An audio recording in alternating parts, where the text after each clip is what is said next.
এটা দাও আগে।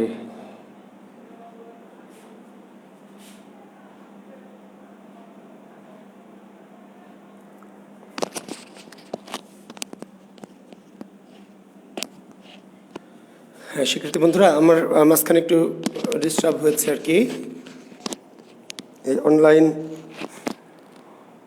হঠাৎ করে একটা ভিডিও কল চলে এসছে। আচ্ছা, তোমরা আমাকে দেখতে শুনতে পাচ্ছ আশা করছি ঠিক মতো। হ্যাঁ, তোমাদের জন্য আবারও শুভকামনা জানাচ্ছি।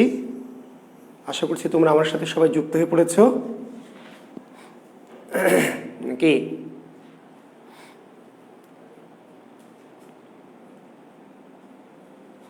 হ্যাঁ মাসুম, নাজমুল ইসলাম মাসুম, আসসালামু আলাইকুম স্যার। ওয়ালাইকুম আসসালাম। হ্যাঁ ভালো আছি বাবা। আলামিন লেমন, রূপক, আমার সাথে যুক্ত হয়েছে সবাই। আচ্ছা, আশা করছি আমার সাথে সবাই ইতিমধ্যে যুক্ত হয়ে পড়েছ এবং আমাকে দেখতে এবং শুনতে পাচ্ছ। আচ্ছা,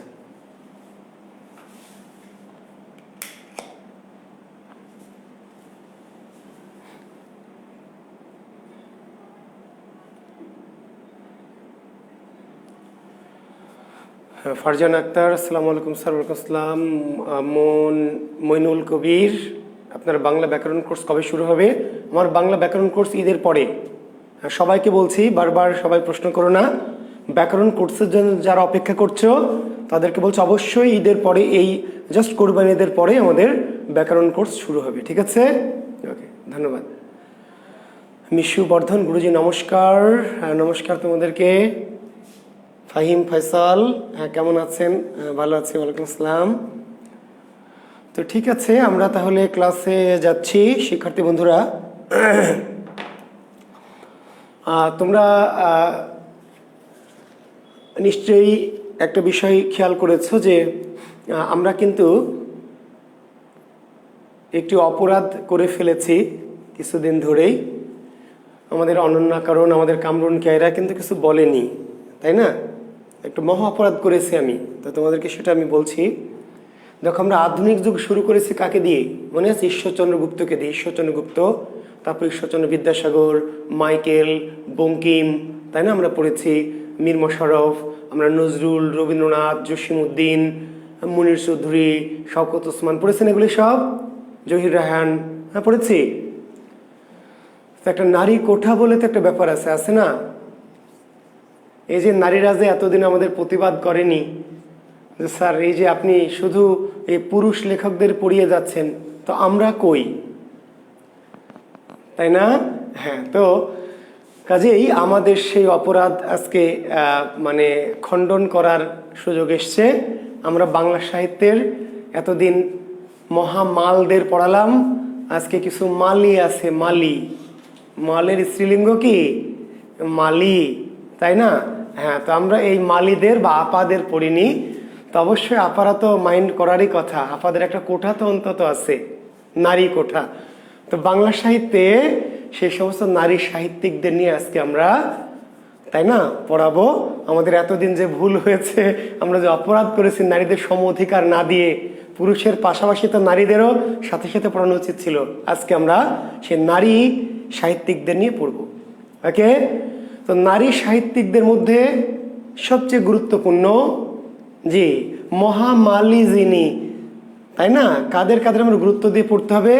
একজন আপা, রোকেয়া আপা, সুপিয়া আপা, সেলিনা আপা, জি স্বর্ণকুমারী দিদি, হ্যাঁ এরকম কামিনী রায় দি, এরকম কয়েকজন জি পড়াইতে হবে আর কি। তো তার মধ্যে শুরু করতে হবে সবচেয়ে মহামালী যিনি, বেগম রোকেয়া। জি তাহলে লেখেন, জি বেগম রোকেয়া। হ্যাঁ, জোড়ায় জোড়ায় পড়ানো উচিত ছিল কণিকা ঘোষ, ঠিক বলেছো তুমি। হ্যাঁ ঠিক, জোড়ায় জোড়ায়, অর্থাৎ একজন পুরুষ একজন নারী, একজন পুরুষ সাহিত্যিক একজন নারী সাহিত্যিক, এটি হওয়া উচিত ছিল। কিন্তু আমাদের দুর্ভাগ্যের বিষয়, দুঃখের বিষয় কণিকা ঘোষ, তোমার জন্য বলছি যে বাংলা সাহিত্যে নারীদের সংখ্যা কিন্তু হাতে গোনা, খুবই সীমিত। এই যে আমরা এত পুরুষ সাহিত্যিক পড়লাম এবং আরও অনেক পুরুষ সাহিত্যিক আমি হয়তো কিছু পড়াবো, কিছু হয়তো বলে দিব, কিন্তু বাংলা সাহিত্যের নারীদের যে সংখ্যা, এই সংখ্যাটি খুবই হাতে গোনা, খুবই হাতে গোনা, নগণ্য। আমি আজকে কয়েকজন নারী সাহিত্যিক পড়াই, নারী সাহিত্যিক আসলে নাই। রোকেয়া, সুফিয়া, সেলিনা, রাবেয়া, তাই না, কামিনী রায়, স্বর্ণকুমারী দেবী, এরকম অল্প কয়েকজন 7-8 জন নারী সাহিত্যিক পড়লে কিন্তু নারীদের কোঠা শেষ। তো কাজে এই নারী সাহিত্যিক কিন্তু অনেক বেশি নাই, এবং যারাও আছে তারা কিন্তু এই যে প্রতিযোগিতায় খুব বেশি দূর যেতে পারবে না। কাজেই আমরা পড়ছি, কাজে জোড়ায় জোড়ায় পড়ার সুযোগ আমাদের নাই, কারণ পুরুষ সাহিত্যিক এত, তাদের কোঠা হবে 10 জন পুরুষের সাথে 1 জন নারী, এমন একটি কোঠা হয়তো হবে। তো যাই হোক, আমরা কথা না বাড়াই, আমরা বেগম রোকেয়া দিয়েই পড়া শুরু করতে চাই। তবে আমরা আশাবাদী, আমরা চাই যে নারীরা কবিতা লেখায় এগিয়ে আসছে এবং আসবে, ভবিষ্যতে হয়তো নারী সাহিত্যিক বাড়বে।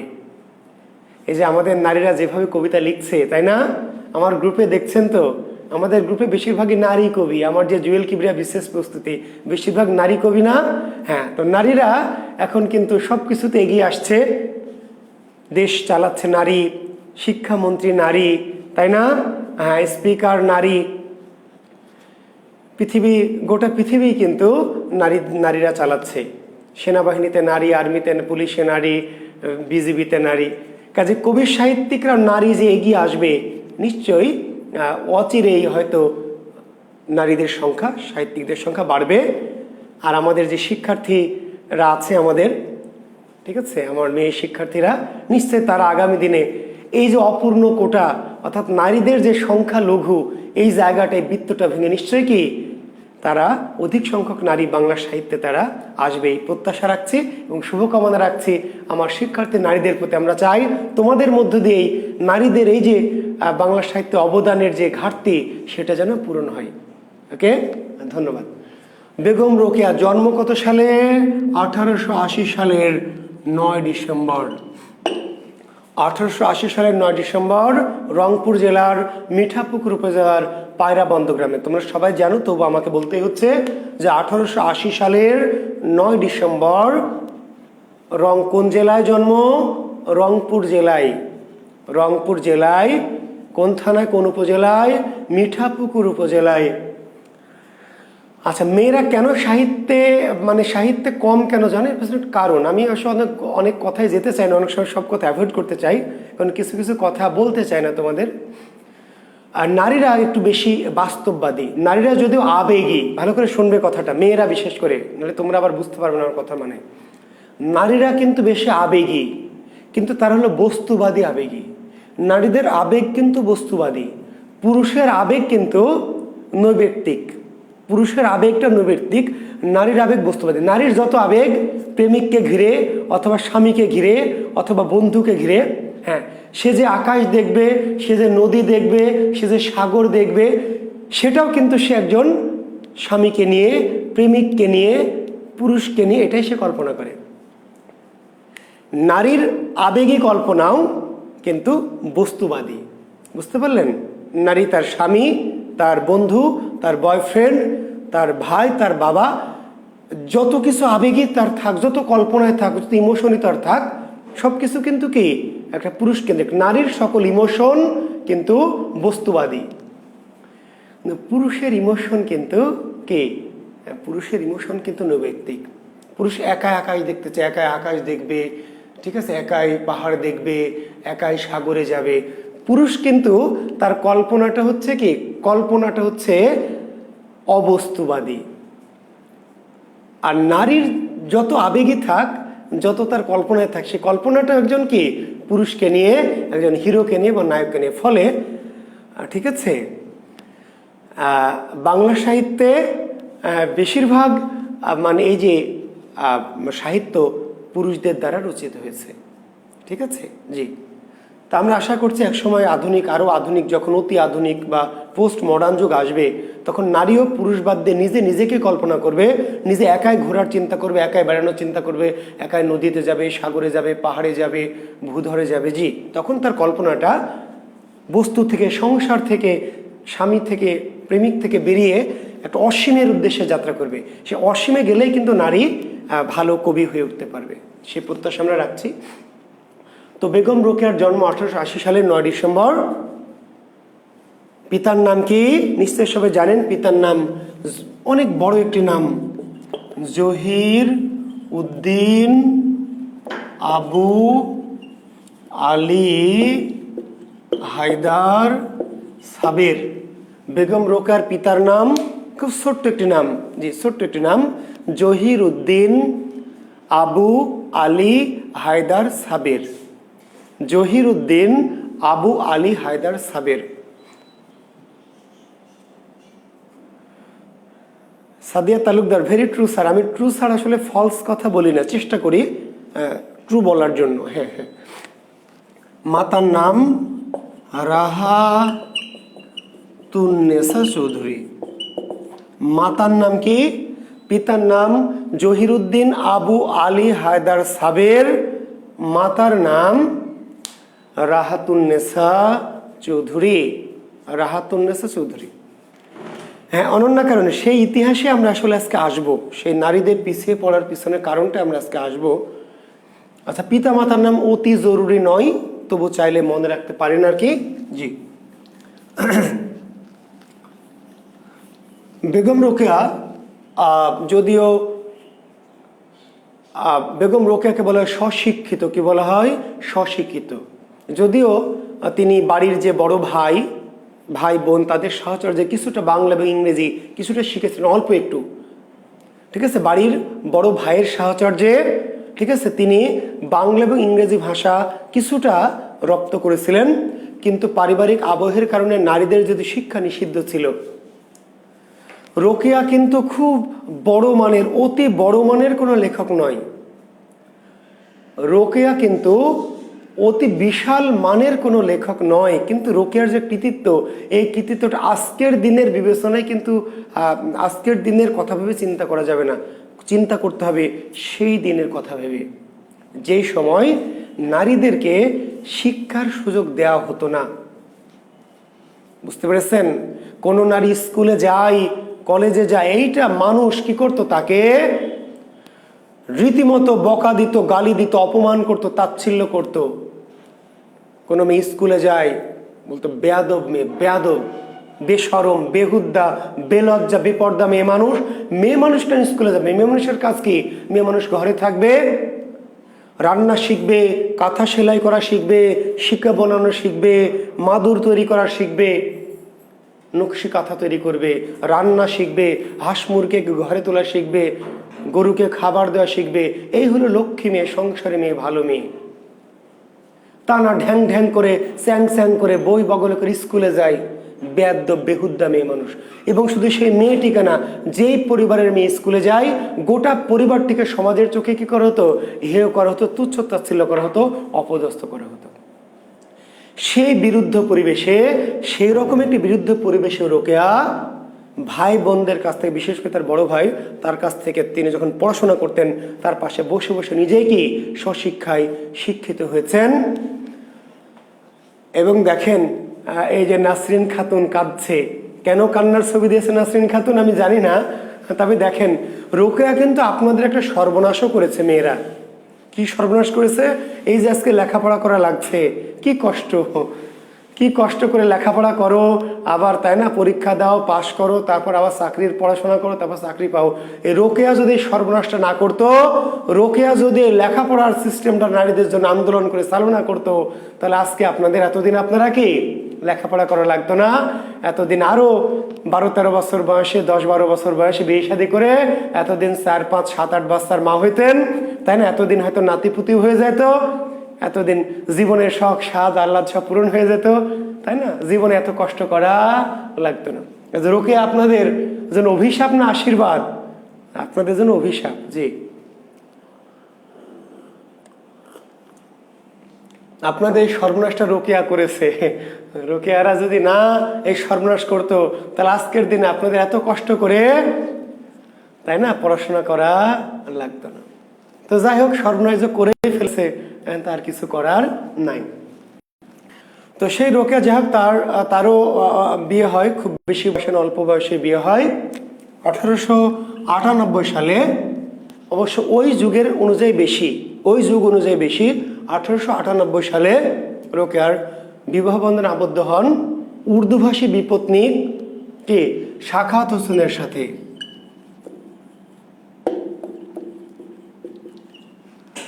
1898 সালে বেগম রোকেয়ার বিয়ে হয় কার সাথে? উর্দুভাষী বিপত্নিক ডেপুটি ম্যাজিস্ট্রেট স্বামী সাখাওয়াত হোসেনের সাথে। তো সাখাওয়াত হোসেনের সাথে যখন বিয়ে হয়, তো যেহেতু সাখাওয়াত হোসেন শিক্ষিত ছিলেন, রুচিশীল, আধুনিক মনস্ক ছিলেন, ফলে রোকেয়ার লেখাপড়ার পথ তো তিনি বন্ধ করেননি। এটা রোকেয়া একটা প্লাস পয়েন্ট পেয়েছে। দেখেন, ভাগ্যরও কিন্তু সহায় লাগে। রোকেয়ার স্বামী যদি রোকেয়াকে লেখাপড়া করতে না দিত, বেয়াদ্দব মেয়ে আবার লেখাপড়া করতে চাই, পাজি কোথাকার, কিসের লেখাপড়া? মেয়ে মানুষ রান্নাবাড়া করো, ঘর সংসার করো, তাই না? তো সাখাওয়াত হোসেনের কিন্তু অবদান আছে। রোকেয়ার লেখাপড়ার পথ রুদ্ধ করেনি, বরং তাকে উৎসাহ দিয়েছে, প্রেরণা দিয়েছে, এবং তাকে আরো কি করেছে? পড়াশোনার করতে সহযোগিতা করেছে। ফলে স্বামী সাখাওয়াত হোসেনের সহায়তায়, তার তত্ত্বাবধানে, তার অনুপ্রেরণায় রোকেয়া আরো লেখাপড়ার পথ প্রশস্ত করেছে। শুধু তাই নয়, তার সাহিত্য চর্চার পিছনে প্রেরণাও ছিল কি? সাখাওয়াত হোসেন। ফলে বেগম রোকেয়া আসলে প্রকৃত নাম ছিল রোকেয়া খাতুন। বেগম রোকেয়ার প্রকৃত নাম কি?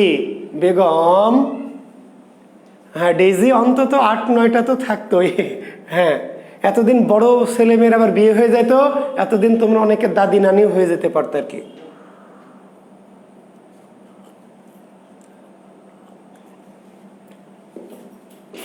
হ্যাঁ, প্রীতম বণিক, সেটাই তো এতক্ষণ বললাম ভাই, যে সাধারণত স্বামীরা ওই যুগে মেয়েদের লেখাপড়া, যেখানে বাবা মাই চাইতো না, সেখানে স্বামীর তো প্রশ্ন আসে না। যে যুগে বাবা মেয়ের লেখাপড়া চায় না, মা মেয়ের লেখাপড়া চায় না, চাচা দাদা চায় না, সেক্ষেত্রে স্বামী মেয়েটি লেখাপড়া করে এটা চাইবে, এটা তো অসম্ভব কল্পনা। কিন্তু রোকেয়া ভাগ্যবান, এবং বাংলা সাহিত্য অনেক সৌভাগ্য বাংলা সাহিত্যের, যে রোকেয়ার যে স্বামী সাখাওয়াত হোসেন, তিনি ছিলেন আধুনিক, শিক্ষিত, মার্জিত, রুচিশীল এবং উদার মনের, যার ফলে বেগম রোকেয়ার লেখাপড়ার পথকে বন্ধ না করে তিনি নিজেই তাকে বই পুস্তক দিয়ে লেখাপড়ার পথকে আরো বেশি কি করেছেন? প্রশস্ত করেছেন, এবং তার লেখাপড়ার উৎসাহ দেখে নিজেই তাকে কি করেছেন? লেখাপড়ায় আরো আগ্রহ দিয়েছেন। শুধু তাই নয়, তার যে লেখালেখি করার যে প্রেরণা, সাহিত্য লেখার প্রেরণা, সেটাও কি তার স্বামী তাকে জুগিয়েছেন। ফলে আচ্ছা, রোকেয়া খাতুন থেকে তিনি হয়ে গেলেন কি? রোকেয়া সাখাওয়াত হোসেন। তাহলে রোকেয়া সাখাওয়াত হোসেন, এটা তার বৈবাহিক সূত্রে প্রাপ্ত নাম। তাহলে বেগম রোকেয়ার প্রকৃত নাম কি? বেগম রোকেয়ার প্রকৃত নাম রোকেয়া খাতুন, স্বামীর নাম সাখাওয়াত হোসেন। এই বৈবাহিক সূত্রে তাহলে রোকেয়া সাখাওয়াত হোসেন এই নামটি তিনি বৈবাহিক সূত্রে অর্জন করলেন। আর বেগম রোকেয়ার লেখক নাম কি ছিল? লেখক নাম ছিল মিসেস আর.এস. হোসেন। মাথায় রাখবেন, বেগম রোকেয়ার লেখক নাম কি নামে লেখালেখি করতেন? বেগম রোকেয়ার লেখক নাম ছিল মিসেস আর.এস. হোসেন। আর.এস. হোসেন।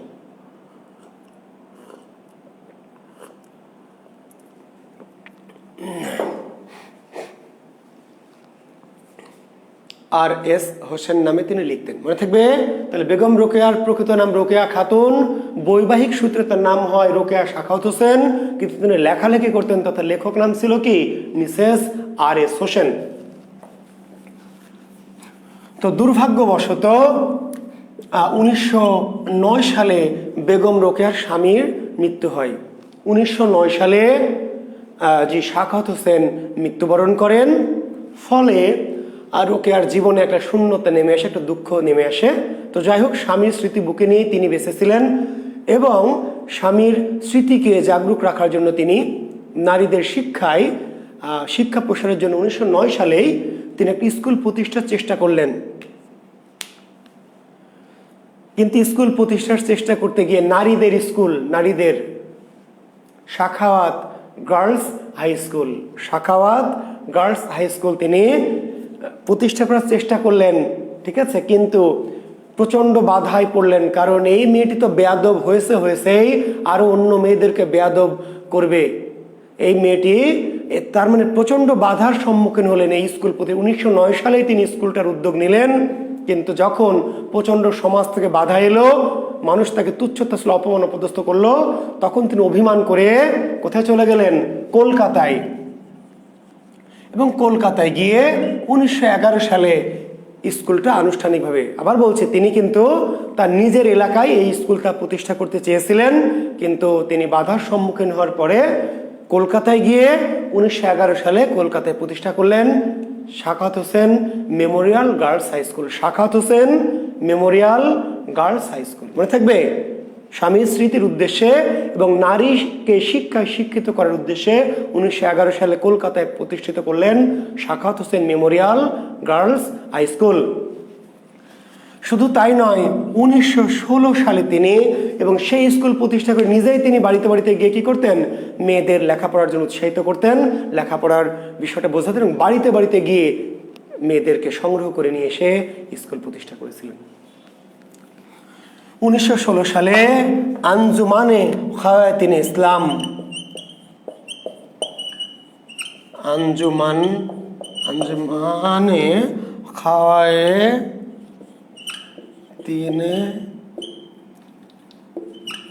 ইসলাম 1916 সালে তিনি প্রতিষ্ঠা করলেন নারীদের জন্য নারী সংগঠন, নারীদের জন্য একটি নারী সংগঠন, জি, মুসলিম নারী সমিতি, মুসলিম নারী সমিতি, আঞ্জুমানে খাওয়াতিন ইসলাম। আঞ্জুমানে খাওয়াতিন ইসলামের প্রতিষ্ঠা থেকে রোকেয়া সাখাওয়াত হোসেন প্রতিষ্ঠা করেছেন school Sakhawat Hossain memorial girls high school, আর প্রতিষ্ঠা করেছেন আঞ্জুমানে খাওয়াতিন ইসলাম। নারীদের শিক্ষা, নারীদের অগ্রগতি, নারীদের ক্ষমতায়নের জন্য তিনি কি করেছেন? মুসলিম নারী সমিতি প্রতিষ্ঠা করেছেন। জি,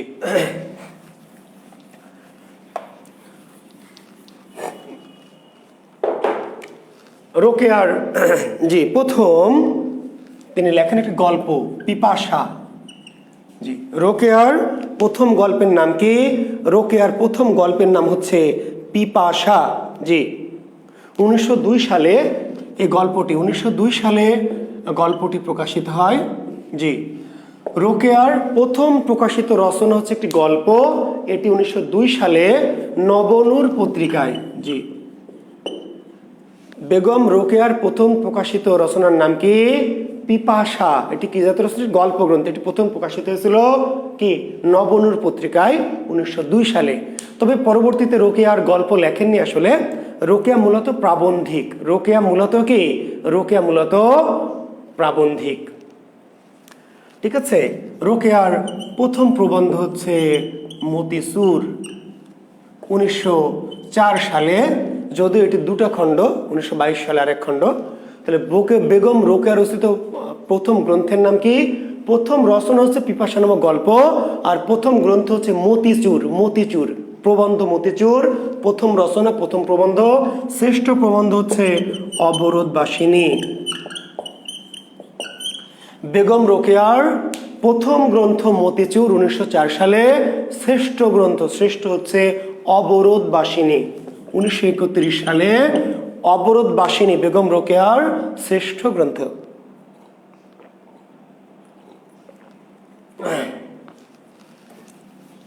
জি, এই দুটি হচ্ছে তার প্রবন্ধ, মতিচুর এবং অবরোধবাসিনী। আমার বইটা যারা নিয়েছেন একটু মিস্টেক হয়ে আছে। মতিচুরকে আমি উপন্যাসের তালিকা, দুটো মিস্টেক ঘটে, একটা মিস্টেক করেছে। মতিচুর, আমার বইটা যারা নিয়েছেন একটু কারেকশন করে নেবেন। মতিচুরকে আমি মানে ভুল করে মতিচুর আরেকটি আছে হচ্ছে তার সুলতানের স্বপ্ন, তাই না? উপন্যাস আছে কি? সুলতানার স্বপ্ন আর পদ্মরাগ। জি, ভুল করে পদ্মরাগ আর মতিচুর একটু এলোমেলো হয়ে গেছে, একটু কারেকশন করে নেবেন, মাইন্ড করবেন না। মতিচুরটাকে আমি উপন্যাসে দিয়েছি, পদ্মরাগকে প্রবন্ধ দিয়েছি, কারেকশন করে নেবেন। মতিচুর প্রবন্ধ, মতিচুর কি?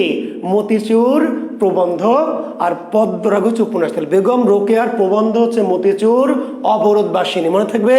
জি, প্রথম রচনা, প্রথম প্রবন্ধ, প্রথম গ্রন্থ হচ্ছে মতিচুর 1904 সালে, যদিও দ্বিতীয় খণ্ড পরবর্তীতে হয়েছিল। আর অবরোধবাসিনী শ্রেষ্ঠ প্রবন্ধ 1931। আর উপন্যাস দুটি আসলে সুলতানার স্বপ্ন নামে তিনি লেখেননি, তিনি লিখেছিলেন সুলতানাস ড্রিম। সুলতানাস ড্রিম 1908 সালে 1908 সালে তার প্রথম উপন্যাস সুলতানাস ড্রিম। আর কথা নয়, প্লিজ নিজেদের মাঝে কোনো কথাবার্তা তর্কাতর্কি করবেন না, প্লিজ ক্লাস করেন। তাহলে বেগম রোকেয়ার দুটি প্রবন্ধ, ঠিক আছে, মতিচুর আর অবরোধবাসিনী, দুটি উপন্যাস সুলতানাস ড্রিম, পদ্মরাগ। তাহলে সুলতানাস ড্রিম উপন্যাস ইংরেজিতে লিখেছিলেন, পরবর্তীতে এটাকে বাংলা করলেন সুলতানার স্বপ্ন, ঠিক আছে। সুলতানাস ড্রিম প্রথম ইংরেজিতে লিখেছেন, পরবর্তীতে আবার বাংলা করেছেন সুলতানার স্বপ্ন, আর তার আরেকটি উপন্যাস নাম কি পদ্মরাগ। তাহলে বেগম রোকেয়ার মোটের পরে এই 4টি গ্রন্থ, 4টি আসলে কি কি, মতিচুর, অবরোধবাসিনী, সুলতানাস ড্রিম, পদ্মরাগ। আর সুলতানাস ড্রিমেরই অনুবাদ হচ্ছে সুলতানার স্বপ্ন, আলাদা উপন্যাস না, নতুন উপন্যাস না, সুলতানাস ড্রিমেরই কি বাংলা, ঠিক আছে। তাহলে 4টি গ্রন্থ। রোকেয়া রচিত গ্রন্থের সংখ্যা কয়টি? স্রেফ 4টি। তবে 4টি গ্রন্থ দিয়ে রোকেয়াকে মূল্যায়ন আমরা করি না, 4টি গ্রন্থ দিয়ে রোকেয়াকে মূল্যায়ন করি না। রোকেয়াকে মূল্যায়ন করি যেই যুগে মানুষের মেয়েদের স্কুলে যাওয়া নিষেধ, পড়াশোনা করা নিষেধ, সেই যুগে তিনি স্কুলে তো গেছেন, শুধু নিজেই যাননি, আরো অনেক মেয়েদের ঘর থেকে টেনে বের করে স্কুলমুখী করেছেন, স্কুলে নিয়ে গেছেন, স্কুল প্রতিষ্ঠা করেছেন, লেখালেখি করেছেন।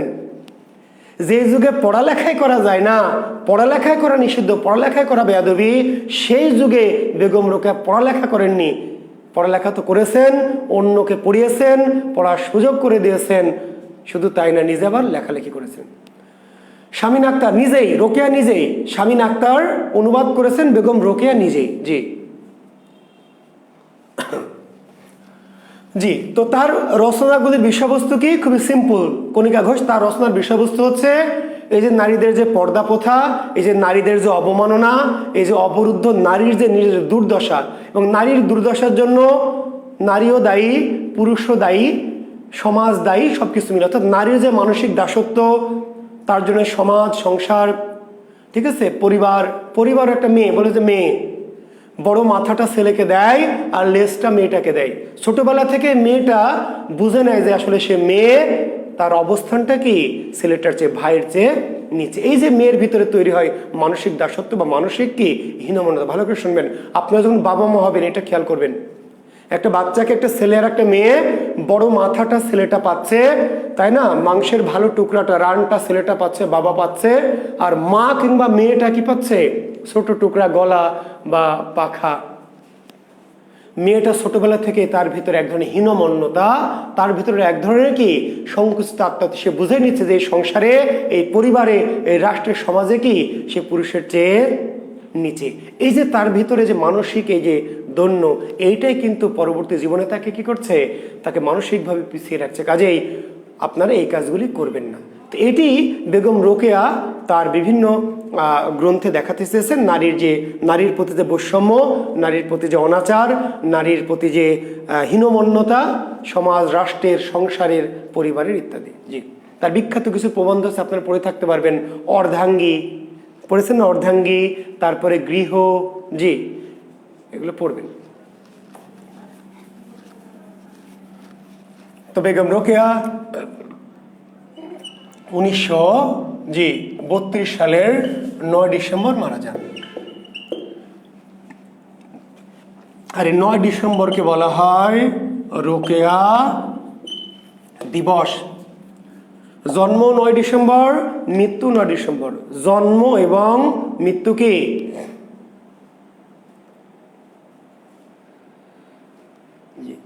হ্যাঁ, জাগো গো ভগিনী, ঠিকই বলেছেন নাসরিন। তো 1880 সালের 9 ডিসেম্বর জন্ম, 1932 সালের 9 ডিসেম্বর মৃত্যু। তাহলে একই তারিখ, জন্ম এবং মৃত্যু তারিখটা একই হয়, এই 9 ডিসেম্বরকে বলা হয় কি রোকেয়া দিবস। জি, তো রোকেয়া দিবস কত তারিখ? 9 ডিসেম্বর। আর বেগম রোকেয়ার উপাধি আপনারা সবাই জানেন, নারী জাগরণের পথিকৃৎ, নারী জাগরণের অগ্রদূত। বেগম রোকেয়ার উপাধি কি? নারী জাগরণের অগ্রদূত। জি, তো thank you, very good night. জি, এরপর লেখেন রোকেয়া আপার পরে কি লিখবেন? সুফিয়া আপা। জি, বাংলা সাহিত্যের সর্বশ্রেষ্ঠ মহিলা কবি। রোকেয়া কিন্তু কবি না, প্রাবন্ধিক, জি কথা সাহিত্যিক। বাংলা সাহিত্যের শ্রেষ্ঠ মহিলা কবি, লিখে নেন বাংলা সাহিত্যের, এই যে হাজার বছরের বাংলা সাহিত্য, এর মধ্যে যে অল্প কয়েকজন মহিলা কবি আছেন তাদের মধ্যে শ্রেষ্ঠ মহিলা কবির নাম কি? সুফিয়া কামাল। বাংলা সাহিত্যের শ্রেষ্ঠ মহিলা কবি সুফিয়া কামাল। জন্ম কত সালে? 1911 সালের 20 জুন, বরিশালের শায়েস্তাবাদ। 1911 সালের 20 জুন, 1911 সালের 20 জুন বরিশালের শায়েস্তাবাদে জন্ম। পৈতৃক নিবাস কুমিল্লা, জি। জন্মেছিলেন বরিশাল, কেন? মামার বাড়িতে। জন্মেছিলেন কোথায়? বরিশাল, মামার বাড়ি। মামার বাড়ি জন্মেছিলেন বরিশালের শায়েস্তাবাদে, মাতুলালয়ে। কোথায় জন্ম? মাতুলালয়, জি বরিশালের শায়েস্তাবাদ। কিন্তু পৈতৃক নিবাস বা পিতৃপুরুষের ভিটা কোথায়? কুমিল্লায়, ঠিক আছে। পিতার নাম সৈয়দ আব্দুল বারী। পিতার নাম সৈয়দ আব্দুল বারী, মাতার নাম সাবেরা বেগম।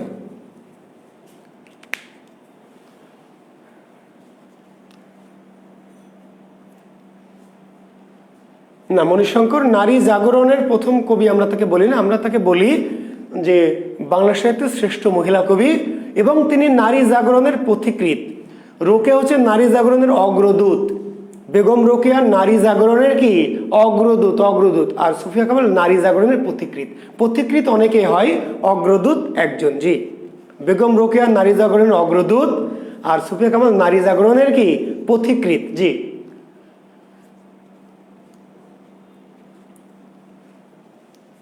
আচ্ছা, তো পিতা সৈয়দ আব্দুল বারী, মাতা সাবেরা বেগম। সুফিয়া কামাল, জি, জীবনে 2 উইকেট ফেলেছেন। মনটা অনেক বড়, আমি মজা করছি, ডোন্ট টেক ইট আদারওয়েজ। হ্যাঁ, এই যে ফাইন ফয়সাল অলরেডি লিখে দিয়েছে, সুফিয়া কামাল 2 উইকেট ফেলেছে। সৈয়দ নেহাল হোসেন,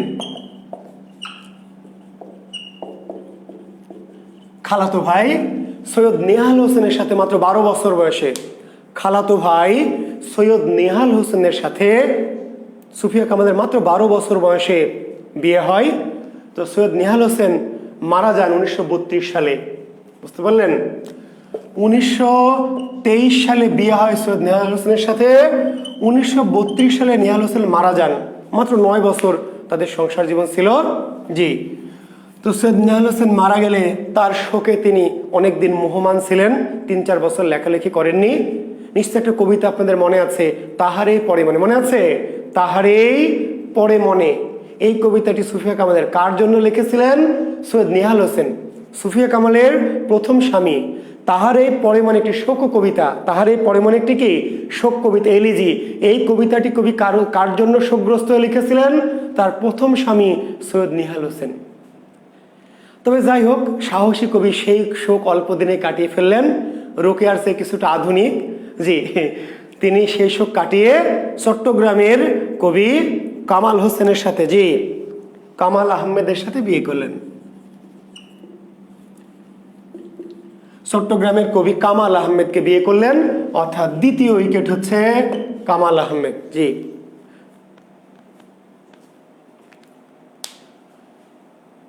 যে শুরু করে সে অগ্রদূত, প্রীতম বণিক।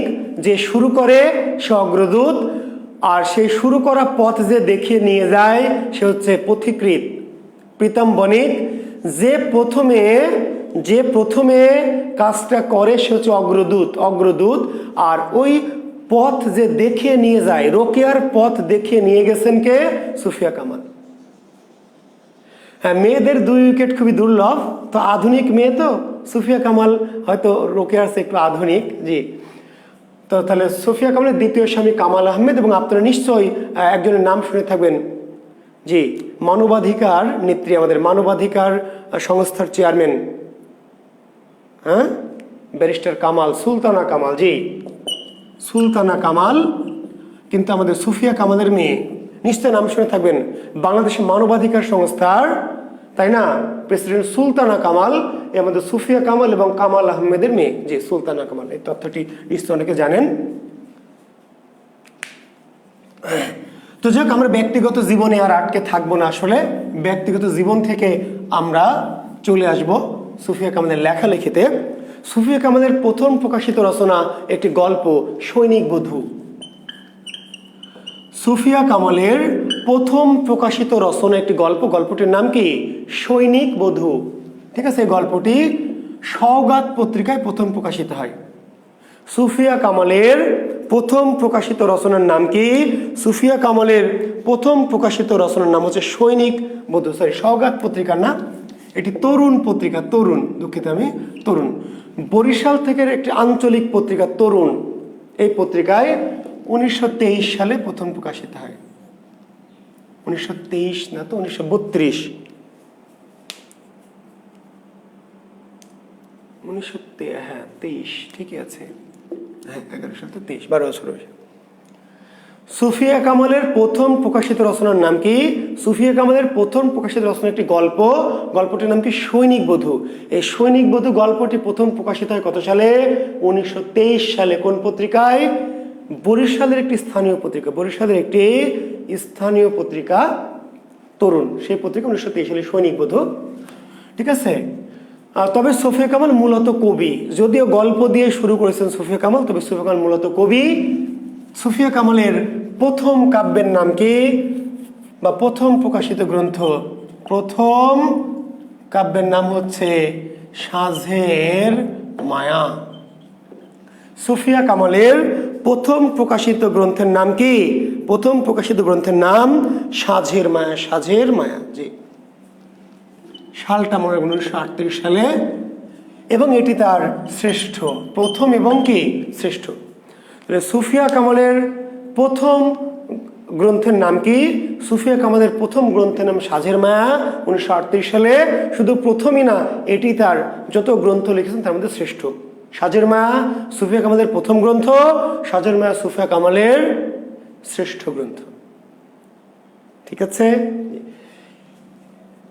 এর পাশাপাশি তিনি আর অন্যান্য কাব্য লিখে। আচ্ছা, সাঁঝের মায়া সম্পর্কে আরেকটু বিশেষত্ব বলে রাখি। এই সাঁঝের মায়া কবিতার ভূমিকা লিখে দিয়েছিলেন, ভূমিকা, কাজী নজরুল ইসলাম।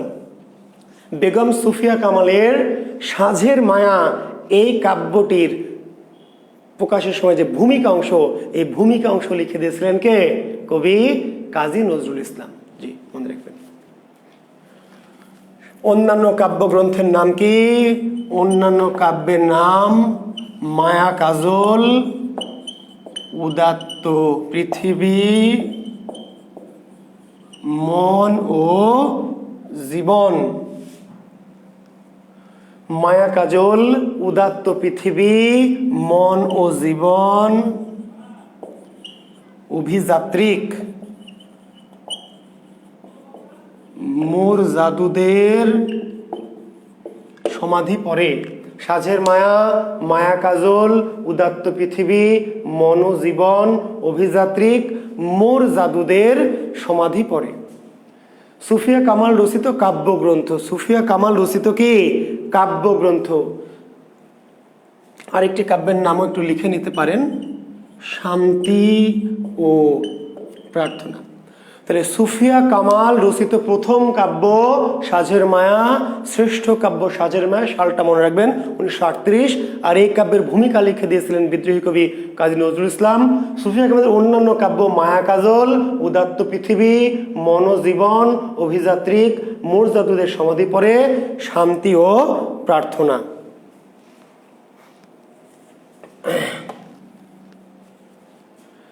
তার একটি গল্প গ্রন্থ আছে সুফিয়া কামালের, একটি মাত্র গল্প গ্রন্থ, কেয়ার কাঁটা। সুফিয়া কামালের একটি গল্প গ্রন্থ, একটি, সে গল্পটির নাম কি? কেয়ার কাঁটা। কেয়ার কাঁটা। সুফিয়া কামালের কে?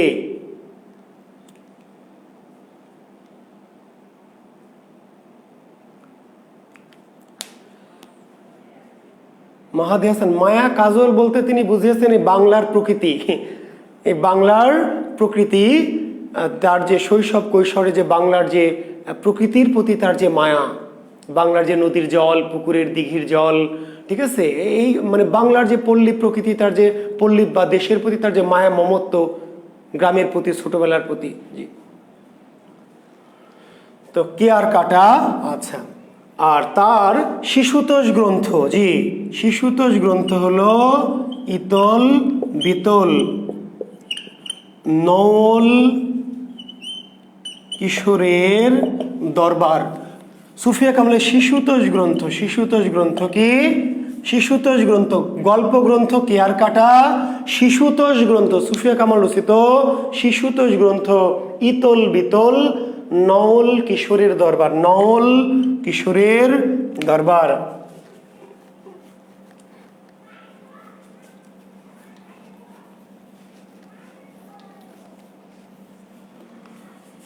আচ্ছা, সুফিয়া কামালের ডায়েরি আছে একটা, ডায়েরি মনে আছে তো? কি যেন?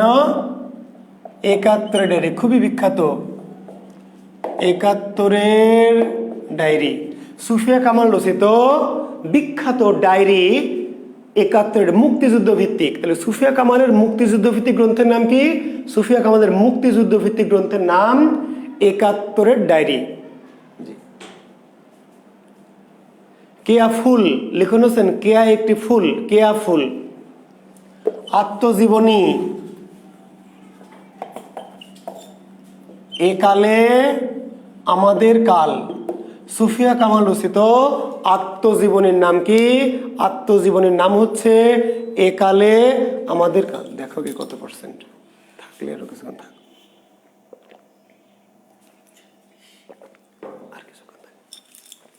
সুফিয়া কামালের আত্মজীবনীর নাম কি? এ কালে আমাদের কাল। তার একটি ভ্রমণ কাহিনী আছে, ভ্রমণ কাহিনী, ভ্রমণ কাহিনী সোভিয়েতের দিনগুলি, সোভিয়েতের দিনগুলি। আপনারা জানেন যে তিনি সোভিয়েত ইউনিয়ন ভ্রমণ করেছিলেন। সোভিয়েত ইউনিয়ন যখন ভ্রমণ করেছিলেন,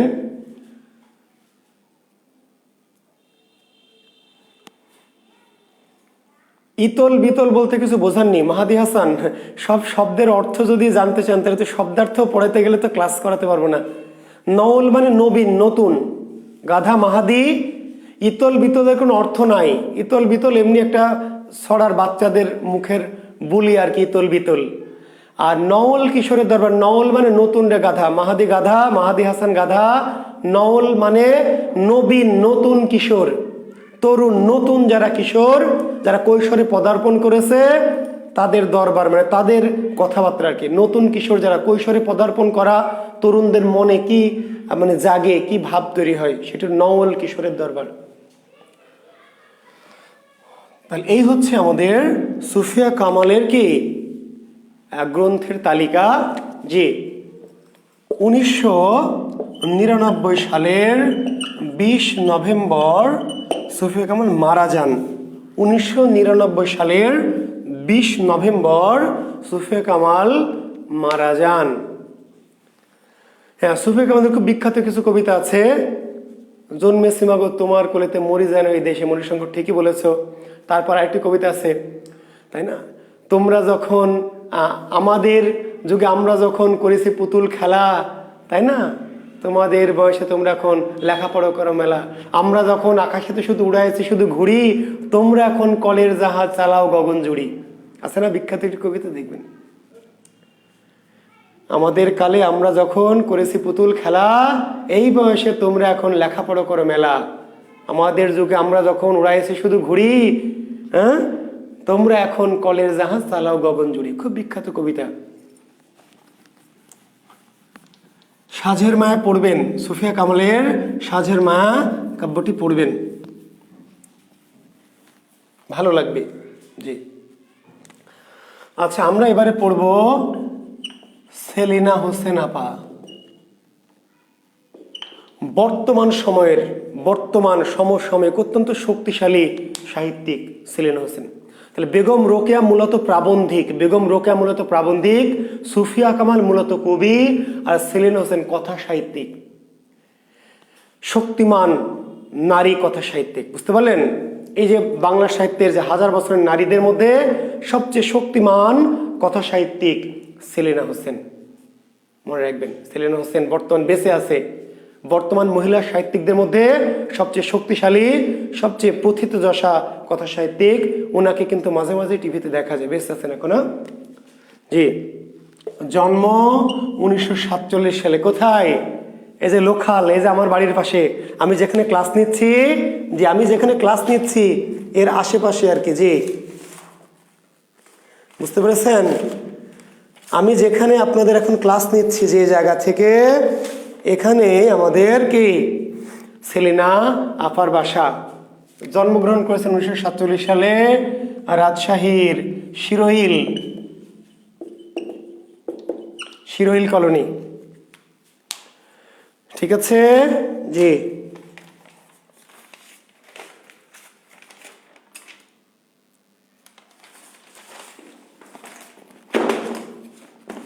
তাহলে লিখেছেন? এই পানি দেখে একটু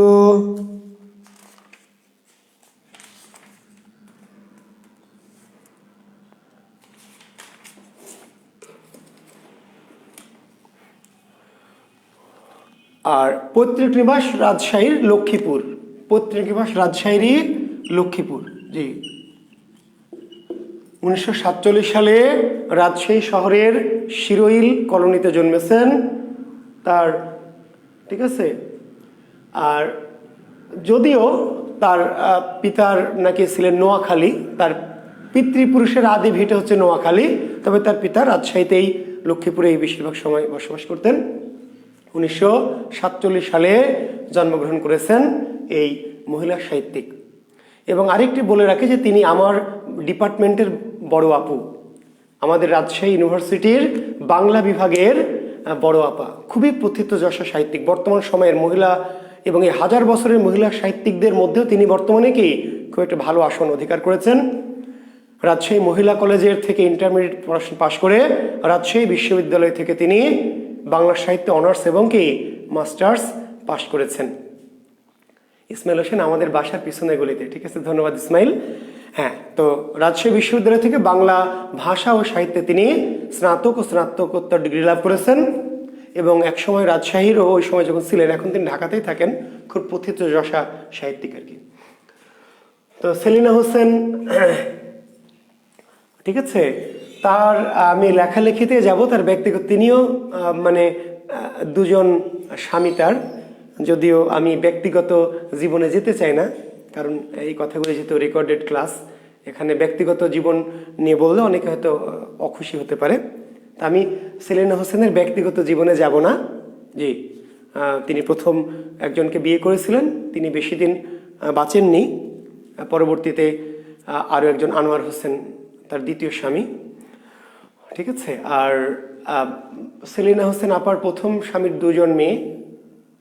ছোট মেয়েটা বিমান দুর্ঘটনায়, আপনারা জানেন, বাংলাদেশের প্রথম নারী পাইলট যিনি বাণিজ্যিক লাইসেন্স নিয়েছিলেন, লারা, আপনারা জানেন কিনা, লারা। ঠিক আছে, লারা।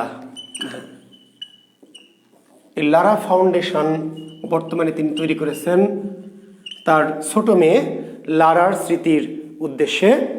লারা ফাউন্ডেশন, সেলিনা হোসেনের একটি প্রতিষ্ঠান ঢাকাতে আছে, দেখবেন লারা ফাউন্ডেশন। এই লারা ফাউন্ডেশন সেলিনা হোসেনের যে ছোট মেয়ে লারা, খুবই ব্রিলিয়ান্ট, ইংরেজি সাহিত্যতে অনার্স মাস্টার্স করা, তিনি বিমান দুর্ঘটনায় 1998 সালের দিকে মারা যান। ঠিক আছে? আচ্ছা, তো সেই লারার নামে লারা ফাউন্ডেশন। আর আমি আবার বলছি, তার ব্যক্তিগত জীবনে আমি আর বেশি একটু যাব না।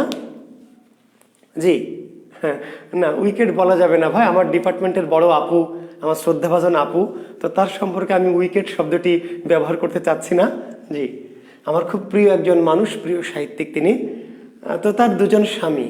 জি, প্রথম স্বামী মারা যায় অতি অল্প দিনে, 1969 সালে বিয়ে হয়। 1969 সালে বিয়ে হয়, 71 সালেই মারা যান প্রথম স্বামী। ফলে পরবর্তীতে তিনি আবার বিয়ে করেন।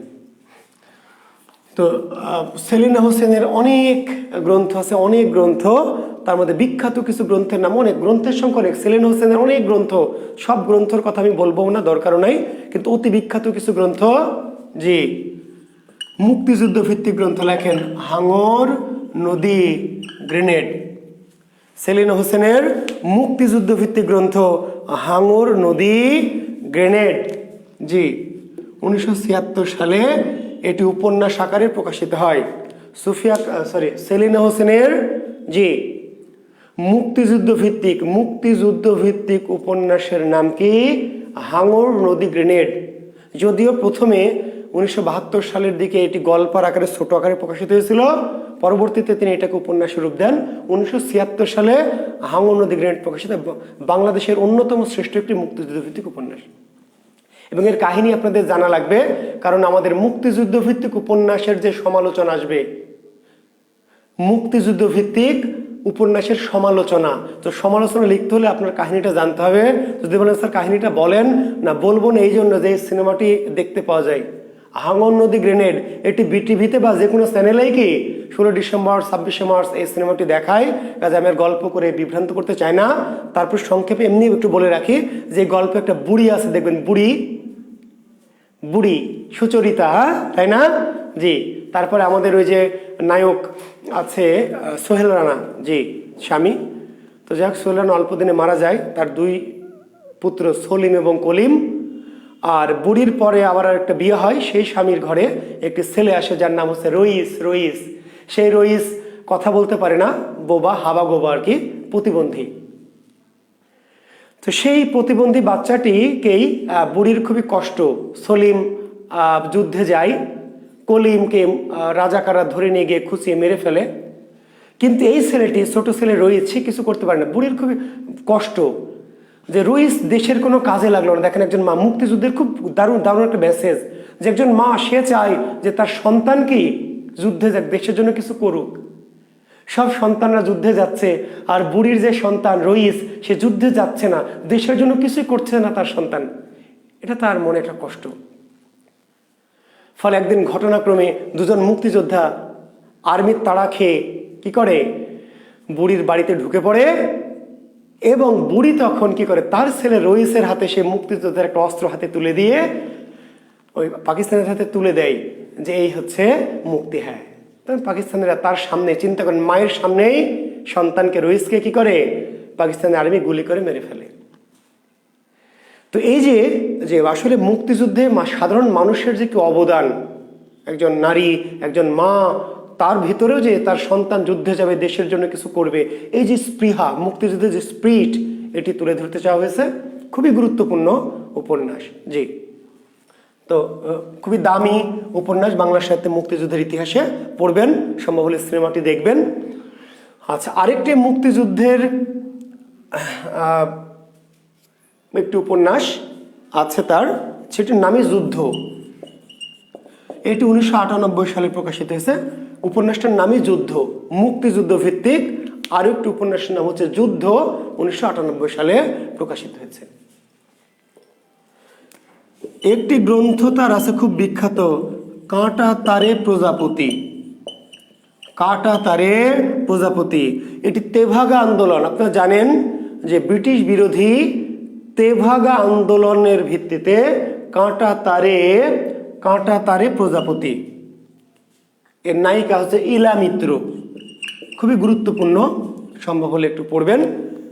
ব্রিটিশ বিরোধী যে কৃষকদের যে তেভাগা আন্দোলন, সামন্ত বিরোধী, ঠিক ব্রিটিশ বিরোধী বললেও এটা ভুল হবে, জমিদার বা সামন্ত বিরোধী। অর্থাৎ জমিদাররা কি করছে, কৃষক মাথার ঘাম পায়ে ফেলে ফসল ফলায়, তার 2 ভাগ নিয়ে যায় জমিদার, 1 ভাগ পায় কৃষক। কৃষকের সংসার চলে না, ফলে কৃষকরা আন্দোলন করলো, যার নেতৃত্ব দিলেন ইলা মিত্র। তেভাগা আন্দোলন, যে কৃষক পাবে 2 ভাগ আর জমিদার পাবে 1 ভাগ। জি, সম্ভব হলে পড়বেন, খুব দারুণ। তাহলে তেভাগা আন্দোলনের ভিত্তিতে লেখা উপন্যাস কোনটি? কাঁটা তারে প্রজাপতি, তেভাগা আন্দোলন। এরপরে সেলিনা হোসেনের একটি উপন্যাস আছে আপনার যাপিত জীবন। এখানে এটি কেউ বলেছে বান্দর ভাষা আন্দোলন ভিত্তিক। এখানে বান্দর ভাষা আন্দোলন আছে, তবে শুরু হয়েছে 1947। 1947-এর দেশভাগ থেকে শুরু করে 1952। যাপিত জীবন শুধু 1952 নয়, শুধু ভাষা আন্দোলন ভিত্তিক উপন্যাস বললে একটু ঝামেলা আছে। যাপিত জীবন 47-এর দেশভাগ থেকে শুরু করে জি পরবর্তীতে 1952 সালের ভাষা আন্দোলনের পর্যন্ত কাহিনীটা আছে যাপিত জীবন। তারপরে উপন্যাস আছে তার হচ্ছে কালকেতু ও ফুল্লরা। কালকেতু ও ফুল্লরা আছে উপন্যাস মগ্ন চৈতন্যে শীষ। মগ্ন চৈতন্যে শীষ। নীল ময়ূরের যৌবন। নীল ময়ূরের যৌবন আছে জলোচ্ছ্বাস।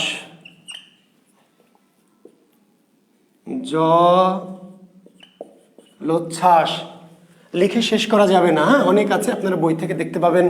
পোকামাকড়ের ঘর বসতি। পোকামাকড়ের, এটিও চলচ্চিত্র হয়েছে। এই পোকামাকড়ের ঘর বসতি এটিও চলচ্চিত্র হয়েছে। হাঙ্গু নদী গ্রেনেড চলচ্চিত্র হয়েছে পোকামাকড়ের ঘর বসতি, ঠিক আছে, এটি চলচ্চিত্র। জি হ্যাঁ, হাজী মোহাম্মদ দানেশ নেতৃত্ব, হ্যাঁ ইলামিত সে আন্দোলনে ছিল, হাজী মোহাম্মদ দানেশ নেতৃত্ব দিয়েছিল, ঠিকই বলেছে। নিরন্তর ঘণ্টাধ্বনি। নিরন্তর ঘণ্টাধ্বনি। তো আমি বলছি যে সেলিম হোসেন অনেক উপন্যাস প্রতিনিয়ত লিখছেন, অনেক উপন্যাস আছে সেলিম হোসেনের, আপনার বই পুস্তক একটু দেখে ফেলবেন। মোটামুটি বিখ্যাত উপন্যাসগুলির তালিকা দিলাম, বিশেষ করে হাঙ্গু নদী গ্রেনেড, কাঁটাতারের প্রজাপতি, তাই না, যাপিত জীবন, নীল ময়ূরের যৌবন, জলোচ্ছ্বাস, পোকামাকড়ের ঘর বসতি, নিরন্তর ঘণ্টাধ্বনি। তো এই ধরনের বিখ্যাত উপন্যাসগুলি একটু মনে রাখবেন। অন্যান্য উপন্যাস আরো অনেক আছে, চাইলে আপনি একটু দেখবেন। জি তার কিছু প্রবন্ধ আছে, কয়েকটা প্রবন্ধ গ্রন্থের নাম একটু দেখে রাখবেন। প্রবন্ধ গ্রন্থ, তিনি মূলত ঔপন্যাসিক কথা সাহিত্যিক। জি 71-এর ঢাকা, মুক্তিযুদ্ধ ভিত্তিক। জি 71-এর ঢাকা, মুক্ত করো ভয়, স্বগৃহে পরবাসী, স্বগৃহে তো না আসলে স্বদেশী, ঠিক আছে। তাহলে মুক্তিযুদ্ধ প্রবন্ধ গ্রন্থ সেলিনা হোসেন রচিত, সেলিনা হোসেন রচিত প্রবন্ধ গ্রন্থগুলো কি কি? 71 ঢাকা, মুক্ত করো ভয়, স্বদেশে পরবাসী। তিনি পুরস্কার পেয়েছেন কি কি?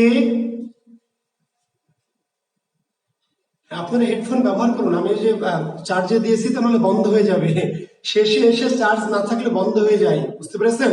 এই জন্য আমি চার্জে লাগিয়েছি, চার্জে লাগালে আবার মাইক্রোফোনটা নেওয়া যায় না, সাউন্ড কমে গেলে আপনারা নিজেরা হেডফোন ইউজ করবেন। জি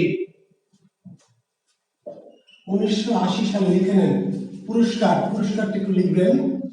বর্তমানে 1980 সালে বাংলা একাডেমি, 1980 সালে বাংলা একাডেমি পুরস্কার।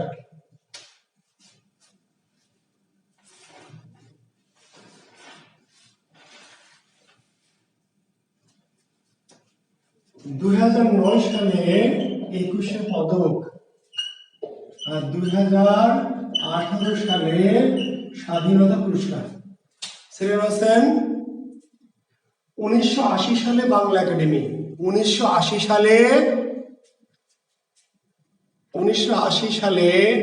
বাংলা একাডেমি। সাউন্ড হেডফোন দিয়ে হচ্ছে না, হওয়ার তো কথা। 1980 সালে বাংলা একাডেমি, 2009 সালে 21শে পদক,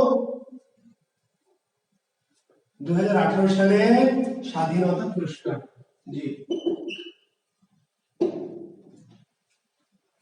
আর ওনার সম্পর্কে দু একটি কথা একটু বলি।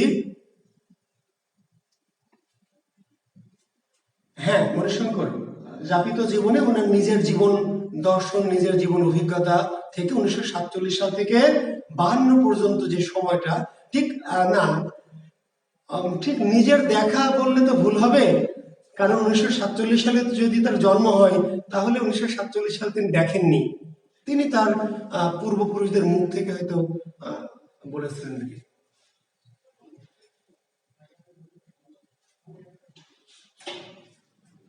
আচ্ছা, সেলিনা হোসেন আপনারা জানেন বাংলা একাডেমিতে চাকরি করতেন। একটু তথ্য বলে কি, বাংলা একাডেমিতে চাকরি করতেন। বাংলা একাডেমির প্রথম মহিলা পরিচালক, লিখে নেন, বাংলা একাডেমির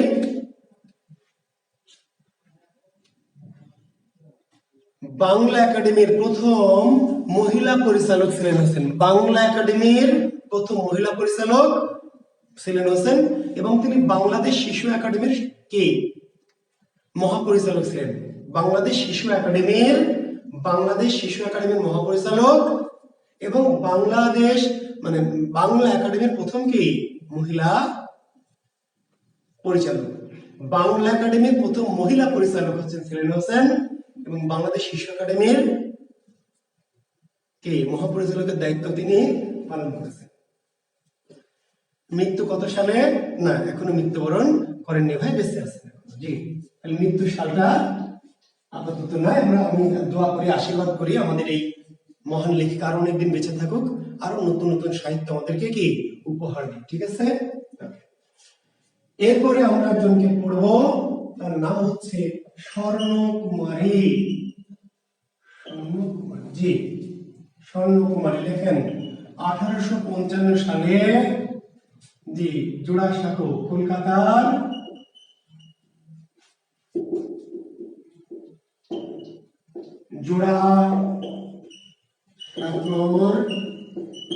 ঠাকুর বাড়ি জন্ম।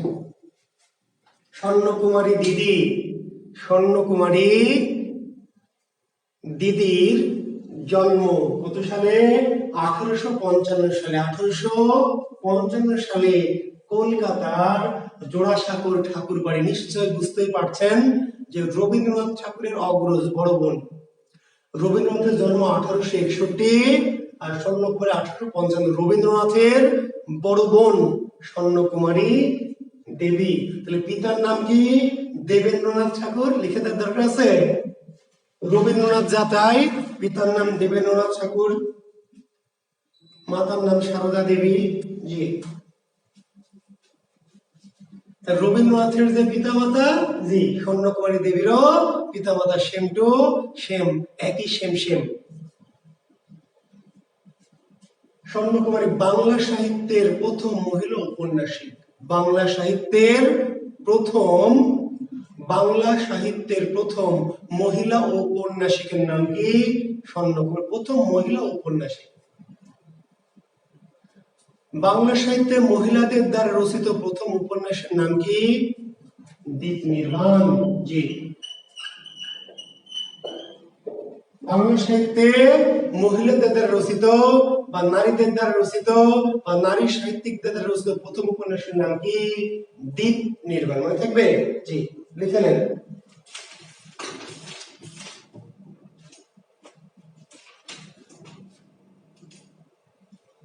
তো যেহেতু এটি প্রথম, একটু সালটা একটু মনে রাখবেন, 1876 সালে। বাংলা সাহিত্যে মহিলাদের দ্বারা নারীদের দ্বারা রচিত প্রথম উপন্যাসের নাম কি? দীপ নির্বাণ। 1876 সালে স্বর্ণকুমারী দেবী রচিত দীপ নির্বাণ বাংলা সাহিত্যের মহিলাদের দ্বারা রচিত প্রথম কি? প্রথম উপন্যাস দীপ নির্বাণ। এরপর আর কি কি উপন্যাস আছে?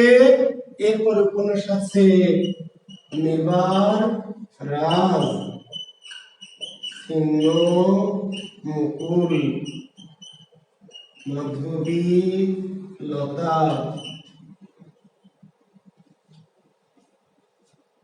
দীপ নির্বাণ, মেবার রাজ, ছিন্ন মুকুল, মাধবী লতা, মিলন রাত্রি, মিলন রাত্রি, স্বপ্ন বাণী। তাহলে প্রথম উপন্যাস স্বর্ণকুমারী দেবী বা মহিলাদের রচিত দ্বীপ নির্বাণ, মেবার রাজ, ছিন্নমুকুল, মাধবীলতা, মিলন রাত্রি, স্বপ্নবাণী, মালতী, বিচিত্রা। হ্যাঁ, ঠিক আছে।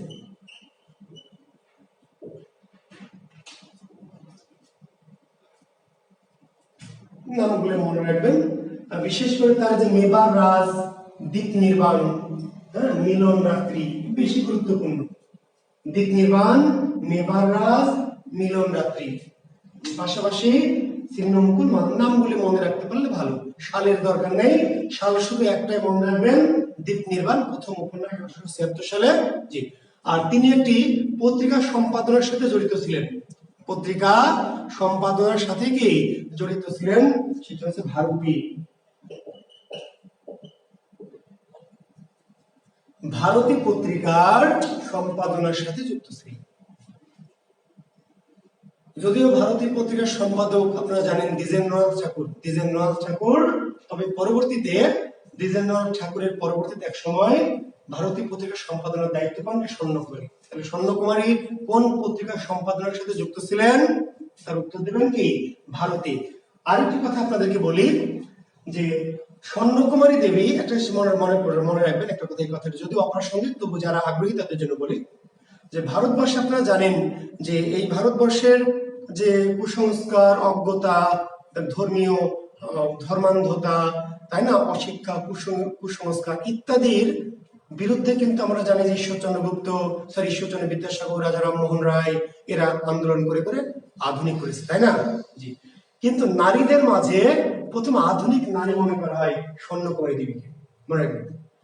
প্রথম আধুনিক নারী, প্রথম আধুনিক বাঙালি নারী, প্রথম আধুনিক বাঙালি নারী। এবং আপনাকে মজার তথ্য দিই, এই যে এখনকার মেয়েরা শাড়ি পরে, শাড়ির নিচে ব্লাউজ, যে পেটিকোট, নানান কিছু পরে না? জি। প্রথম স্বর্ণকুমারী দেবী প্রথম নারী যারা এই সমস্ত জিনিসগুলো ব্যবহার করেছে। আপনারা দেখবেন, আপনারা যদি পথের পাঁচালী সিনেমা দেখেন কিংবা প্রাচীন কোনো 60-এর 50-এর বা এরকম দশকের 30-40-এর সঙ্গের দশকে দেখবেন যে মেয়েদের কিন্তু শাড়ি ছাড়া অন্য কোনো পোশাক নাই। আমার কথাটা কি বুঝতে পারছেন? আরো ভেঙে ভাঙতে চাচ্ছি না। অর্থাৎ মেয়েদের মানে পোশাক হচ্ছে শাড়ি, শাড়ির সাথে কিন্তু আর কিছু নাই, শুধু শাড়ি। দেখবেন যেরকম করে পেঁচিয়ে একটা শাড়ি এভাবে পরেছে, শাড়ি শুধু। শাড়ির সাথে অন্য কোনো পরিধেয় বস্ত্র কিন্তু তাদের কি ছিল না। এই যে শাড়ির সাথে আরো যে আনুষঙ্গিক বস্ত্রাদি, এইটা প্রথম পরা শুরু করেছে কারা জানেন? এই ঠাকুর বাড়ির মেয়েরা। এই ঠাকুর বাড়ির মেয়েরা প্রথম এই সমস্ত বস্ত্রগুলো পরা শুরু করেছে এবং তাদের দেখা দেখি পরবর্তীতে এই ভারতবর্ষে এখন কি এই যে আমরা শুধু শাড়ি পরে এখন আর ভাবতে পারি না। এই যে নারীর যে বিভিন্ন মানে পোশাক আশাক, এগুলো কিন্তু প্রথম এই ঠাকুর বাড়ি থেকে কি এগুলির শুরু হয়, প্রচলন ঘটে। এবং আমাদের যে রেনেসাঁ নবজাগরণ, এই নারীদের এই নবজাগরণের উদ্গাতা ছিলেন আমাদের এই স্বর্ণকুমারী দেবী। আচ্ছা, তো এরপরে আপনারা কি কি পড়বেন? একজন মহিলা কবি পড়বেন কি? কামিনী রায়। কামিনী রায়, জি, মহিলা কবি কামিনী রায় পড়বেন। জন্ম মৃত্যু সাল 1864, 1933। তারিখ মারিক দরকার নাই, পিতামাতার নাম ডার্লিং, স্বামী কিছুর দরকার নাই। কামিনী রায় এখন ছোট, আমরা এতক্ষণ যে বললাম চারজন গুরুত্বপূর্ণ সাহিত্যিক, বাংলা সাহিত্যের অতি গুরুত্বপূর্ণ মহিলা সাহিত্যিক চারজন পড়বেন পরীক্ষাতে। রোকেয়া, সুফিয়া, সেলিনা, স্বর্ণকুমারী, মনে থাকবে? চারজন অতি গুরুত্বপূর্ণ। এর বাইরে আরো 3-4 জন মহিলা পড়তে হবে। তার একজন হচ্ছে কে? কামিনী রায়। 1864 থেকে 1933 কামিনী রায়ের জন্ম। শেষ। তার উল্লেখযোগ্য গ্রন্থ কি? ধ্রুপদীপ, ধ্রুপদীপ, মাল্য ও নির্মাল্য, অশোক সঙ্গীত। জি, ধ্রুপদীপ, মাল্য ও নির্মাল্য, অশোক সঙ্গীত, জীবন পথের পৌরাণিকী।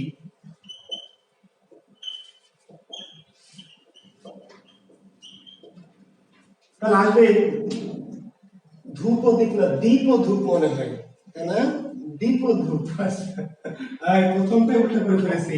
ধ্রুপ দিক না রে বাবা, দীপ ও ধূপ।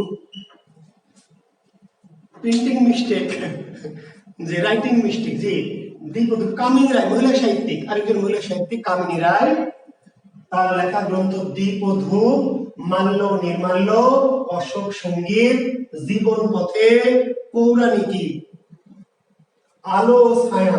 জি, আলো। এই গ্রন্থ কয়টার নাম সেপার কিচ্ছু না, এদের সম্পর্কে আপনি শুধু এটুকু পড়বেন। জি, কামিনী রায় রচিত বিখ্যাত একটা লাইন, জি, পরার্থে, কবিতা পরার্থে খুব বিখ্যাত, সকলের তরে সকলে আমরা, প্রত্যেকে আমরা পরের তরে। জি, সুখ। কামিনী রায়ের পরার্থে, কামিনী রায়ের সুখ। কামিনী রায়ের পাশে লোকে কিছু বলে। কামিনী রায়ের কবিতা সুখ, কামিনী রায়ের কবিতা পরার্থে, কামিনী রায়ের কবিতা পাশে লোকে কিছু বলে। সংশয় সংকল্প সদা টলে, পাশে লোকে কিছু বলে। করিতে পারি না কোনো কাজ, সদা ভয় সদা লাজ, সংশয় সংকল্প সদা টলে, পাশে লোকে কিছু বলে। কবিতাংশ রচয়িতা কে? কামিনী রায়। জি, কামিনী রায়ের কবিতা পাশে লোকে কিছু বলে, কামিনী রায়ের কবিতা পরার্থে, কামিনী রায়ের কবিতা, জি, সুখ। তো কামিনী রায়ের গ্রন্থগুলির নাম দীপ ও ধূপ, মাল্য নির্মাল্য, আলো ছায়া, অশোক সঙ্গীত, জীবন পথে, পৌরাণিকী। এগুলো কম গুরুত্বপূর্ণ নারী সাহিত্যিক। জি,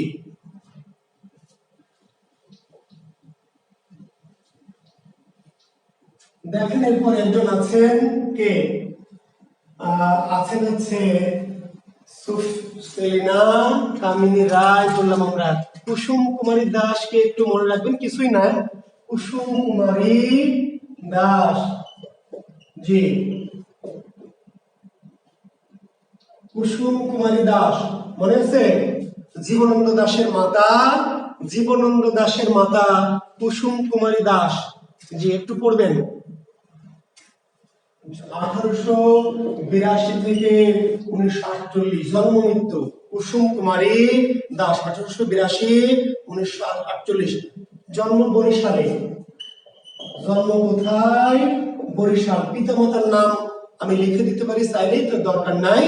জি, তার একটি বিখ্যাত কাব্যের নাম, কাব্যগ্রন্থের নাম হচ্ছে কবিতা মুকুল। শিশুতোষ কাব্য, কবিতা মুকুল বিখ্যাত। জি, তার সবচেয়ে বিখ্যাত কাব্যগ্রন্থের নাম কি? কবিতা মুকুল, শিশুতোষ কাব্য। আর এই কাব্যের একটি বিখ্যাত কবিতা আছে কি? আদর্শ ছেলে। আদর্শ ছেলে। জি, তাহলে কবিতা মুকুল কাব্যগ্রন্থ, কবিতা মুকুল কি কাব্যগ্রন্থ, আর আদর্শ ছেলে কি এই কাব্যের একটি কবিতা। আমাদের দেশে হবে সেই ছেলে কবে?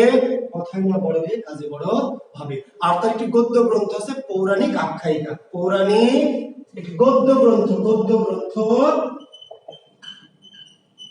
পৌরাণিক আখ্যায়িকা। বিশেষ করে তার এই কবিতা মুকুল আর আদর্শ ছেলে মনে রাখবেন। শেষ। জন্ম মৃত্যু মনে রাখতে পারলে রাখবেন, 1882 থেকে 1948। আর তিনি ছিলেন জীবন দাসের মা। জি, এটুকুই, তাই না? আর তার কাব্যের নাম কবিতা মুকুল, কবিতার নাম আদর্শ ছেলে, আর দুটো লাইন। জি, খুব বেশি কিছু মনে রাখার দরকার নাই, মনে রেখে ব্রেনে চাপ নেওয়ার কোনো দরকার নাই। জি,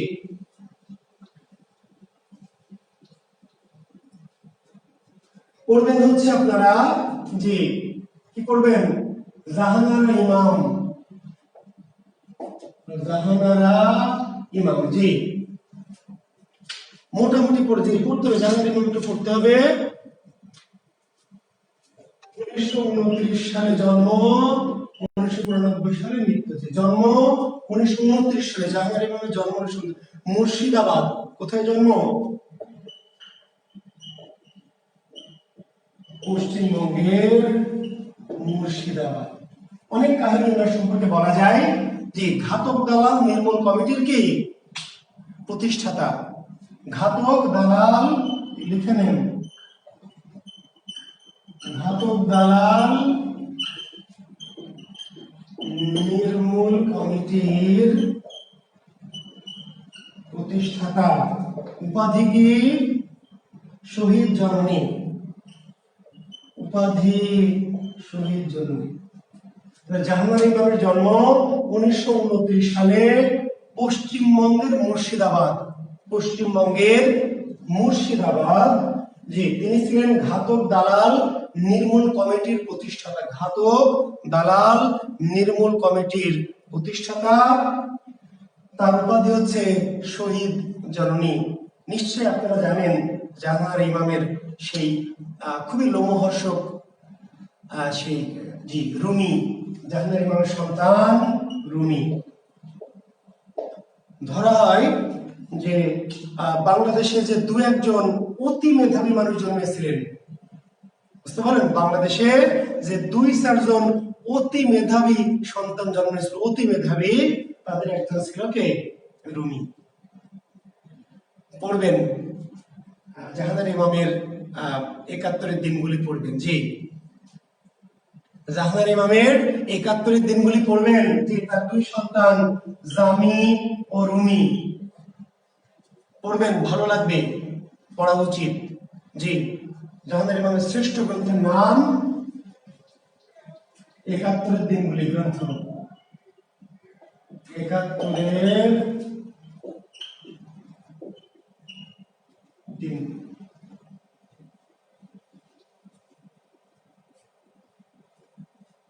স্মৃতি কথামূলক গ্রন্থ। জাহানারা ইমামের কি? স্মৃতি কথামূলক গ্রন্থ 71-এর দিনগুলি। মুক্তিযুদ্ধ ভিত্তিক, তাই না? জি, মুক্তিযুদ্ধ ভিত্তিক স্মৃতি কথা। মুক্তিযুদ্ধ ভিত্তিক স্মৃতি কথা 71-এর দিনগুলি পড়বেন। আরেকটি তার মুক্তিযুদ্ধ ভিত্তিক গ্রন্থ হচ্ছে বীর শ্রেষ্ঠ। মুক্তিযুদ্ধ ভিত্তিক আরেকটি রচনা হচ্ছে তার বীর শ্রেষ্ঠ। তো জাহানারা ইমামের 71-এর দিনগুলি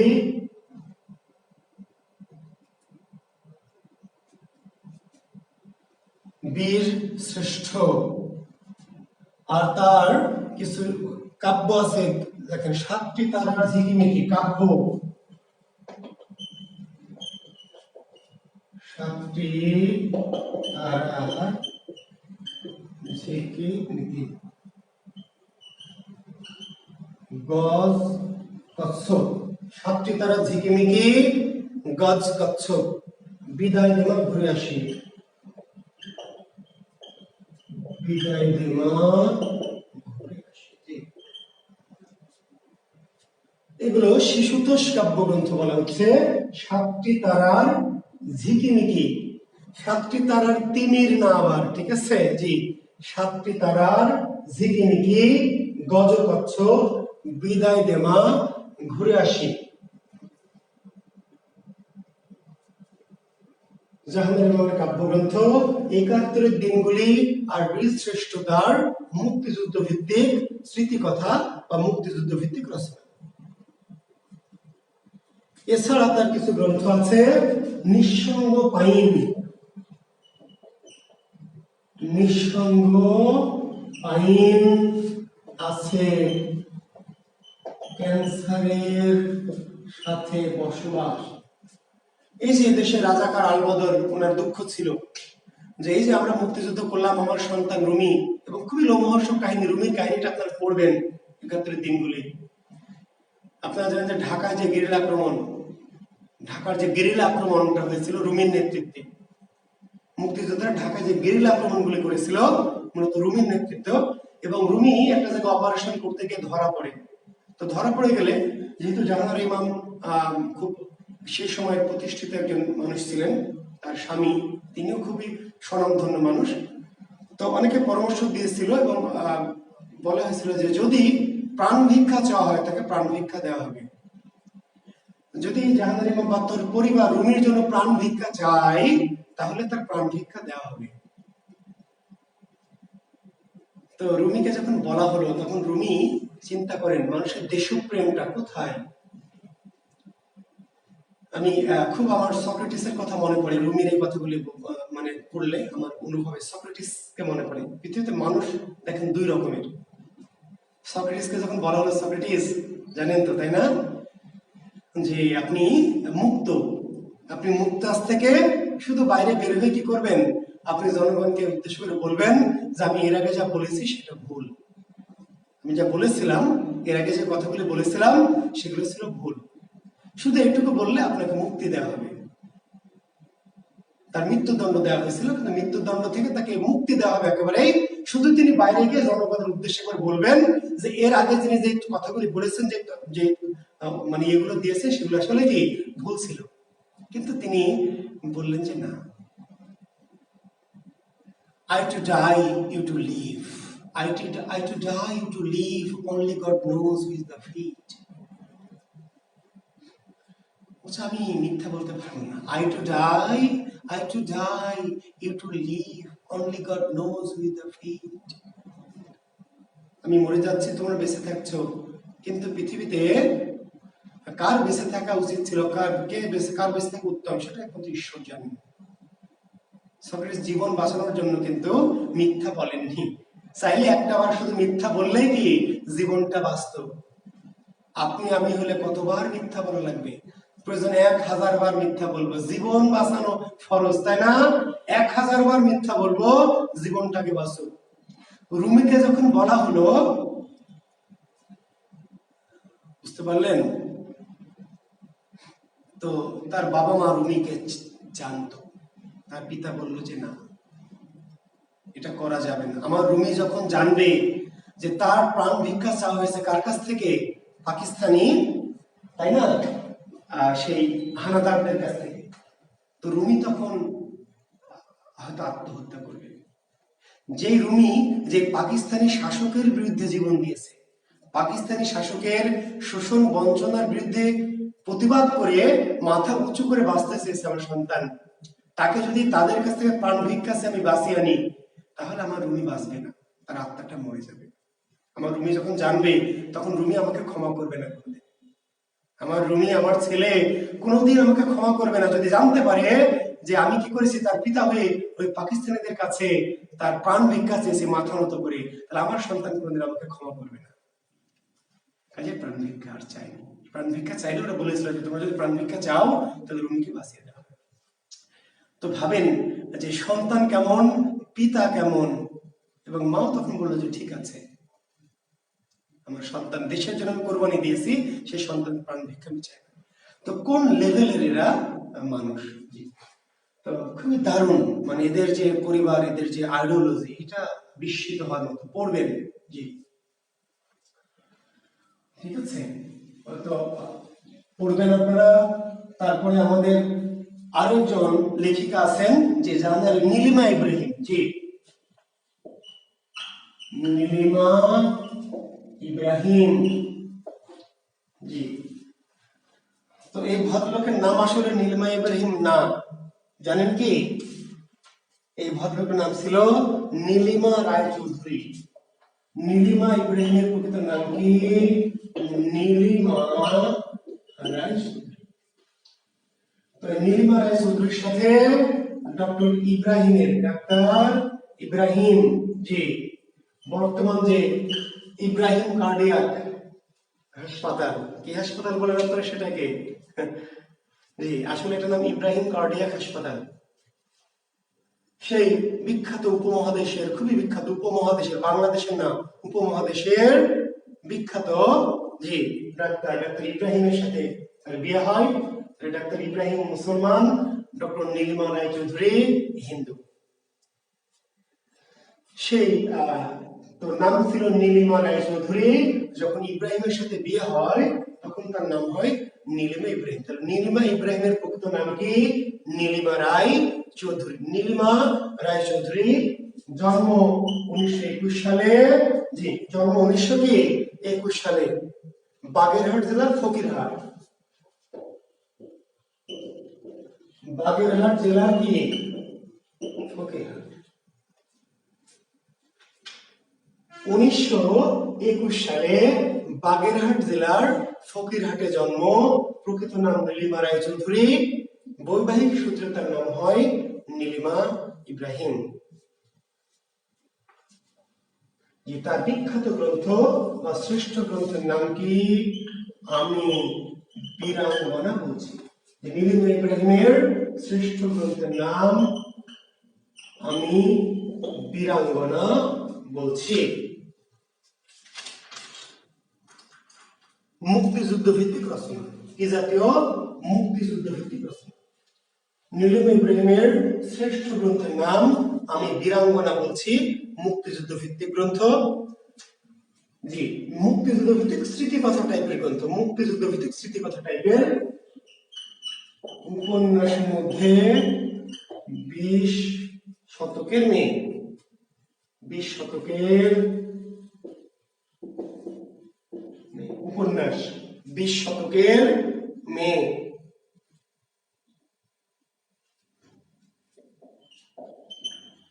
এক পথ দুই বাঁক, এক পথ দুই বাঁক বন্যী বলয়। জি, উপন্যাস হচ্ছে 20 শতকের মেয়ে, এক পথ দুই বাঁক বন্যী বলয়, বিখ্যাত উপন্যাস। জি,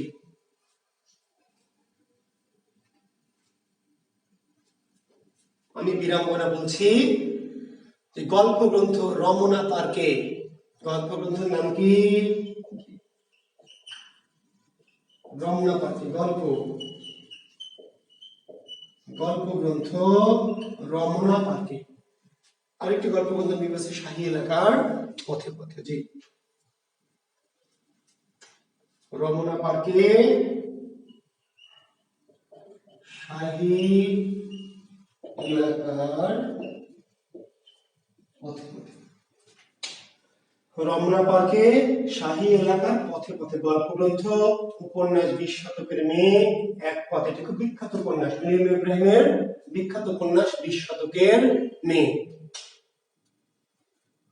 এক পথ দুই বাঁক বন্যী বলয়, গল্প গ্রন্থ রমনা পার্কে শাহী এলাকার পথে পথে, আত্মজীবনীমূলক স্মৃতিকথা আমি বীরাঙ্গনা বলছি। মৃত্যুবরণ করেছেন জি 2002 সালে, 2002 সালে মৃত্যু।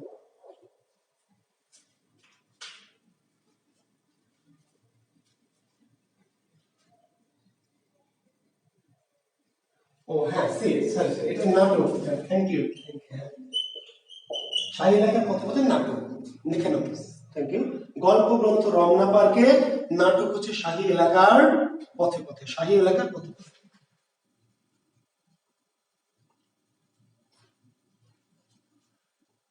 যে অরণ্যে আলো নেই, তাহলে এই নাটকগুলি লিখে দিই। নাটক লেখো শাহী এলাকার পথে পথে, যে অরণ্যে, এগুলি আসলে যে অরণ্যে আলো নেই।